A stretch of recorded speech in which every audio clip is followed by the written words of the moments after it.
देखिए जदि कहवा जाजपुर में बर्तमान प्रचार सरगरम चली जे बीजेडी प्रार्थी अच्छा सुजाता साहू सी आज पणसा जाजपुर ब्लॉक पणसा पंचायत रे प्रचार करुँच देखिपे जो भाई भव्य प्रचार चली समस्ते गोटे भव्य स्वागत दौरान आम सहित सीधा सड़क कर सुजाता मैडम सहित कथा मैडम कौन कहे ए प्रचार केमती लगुच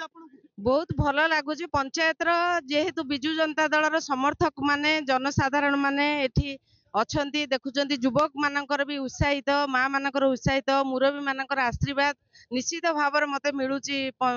रैली रे बुलिला बेले मत निश्चित भाव बहुत खुशी लगुच जहाँकि मु निजको भावुची जे एते आशीर्वाद मत दौरान जे मु तांको सेवा करिवार गोटे सुजोग पाइबी सेटा मत बहुत खुशी लगुच आउ जड़े माँ अच्छा माँ कौन कहे जड़े माँ को नवीन बाबू छिड़ा कौन कहे केते खुशी अच्छा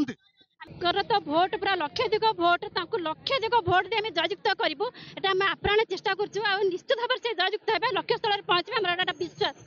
देखिए जड़े युवक भाई अच्छा जमी कहते लक्षाधिक भोट जितबे कौन आम भाई आम सुजाता बाबू कैंडिडेट देते आम पणसा पंचायत तरफ जोरदार स्वागत करूँ जाजपुर रु सी 50,000 रु ऊर्ध भोट जितबे लोक 100 भोट भोट देवे कहते देखिए 100 भोट लोक मैंने भोट देवे 50,000 भोट रु सुजाता साहू विजय करेंगे जमी विशाल रैली परिप्रकाश करुच्ची जन दौर आगामी जो जून 4 तारीख दिन फलाफल बाहर निश्चित सुजाता विजय सुनिश्चित बोली जाजपुर वीडियो जर्नलिस्ट सौम्य तपन महांती नंदीघोष टीवी।